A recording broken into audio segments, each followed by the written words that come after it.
Hi guys, today we are going to talk about the difference between depersonalization and DID. For people who suffer with depersonalization, the fear of developing DID is incredibly common among media sites. The symptoms that accompany depersonalization are feelings of unreality, of being separated from your body, not recognizing your own voice. This may seem like you're moving towards something worse. What if the anxiety in DP gets so bad that you just can't take it anymore and a split in your personality happens? So that likely will not happen. But here's the good news. That's not how depersonalization works. And it certainly is not DID. Firstly, and most importantly, there is not a point where the DP will get so bad that it ever becomes something worse. That's like saying that your flu symptoms might get so bad that you'll certainly develop bronchitis. The conditions aren't entirely unrelated, but one certainly does not lead to the other. DPD and DID are both technically dissociative disorders, but their respective circumstances and effects could not be more different. Why do depersonalization sufferers on media have these thoughts in the first place? Because with DP, there's a strong tendency with any train of thought to jump to the worst conclusion. For example, I'm feeling kind of hungry. It's weird that I'm feeling hungry. Is it separate from hunger itself? Is the thought something that exists on its own? Wait, can I hear that thought? If I hear that thought, is that a voice in my head? If I have a voice in my head, does that mean I have DID as well as depersonalization? Yeah. With DPD, there are ongoing and distressing feelings of detachment, unreality, etc. DID, on the other hand, is very different according to the Diagnostic and Statistic Manual of Mental Health Disorders. The main criteria for diagnosis are: number 1, 2 or more distinct identities or personality states are present, each with its own relatively enduring pattern of perceiving, relating to and thinking about the environment and self.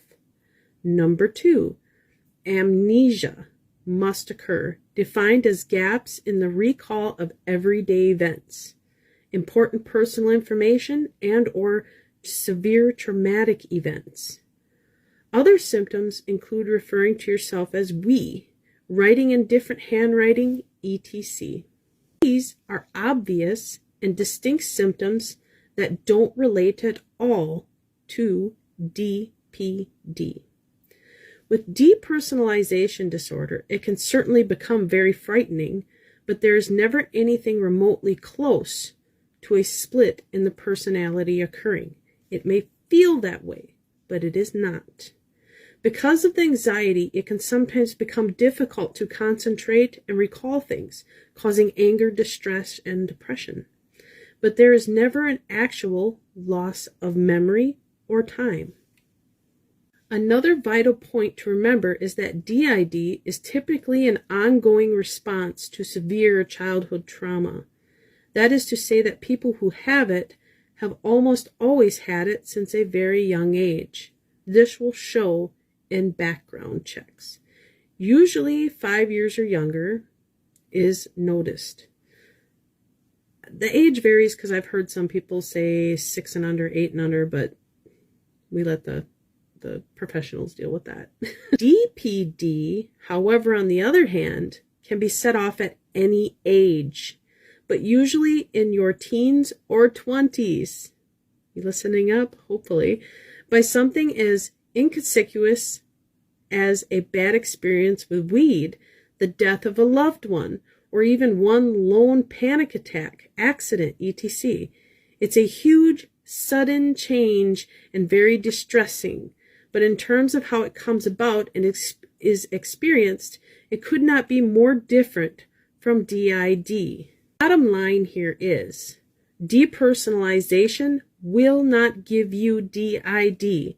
For people with chronic depersonalization, DID falls into that big group of disorders and illnesses that they worry they might get. A fear that is so common with DPD, it's virtually a symptom of the condition. But the simple fact is that if you don't already have DID, you won't develop it as a result of having depersonalization disorder. The point of this video that I made is to point out that jumping on the DID wagon is a big no-no.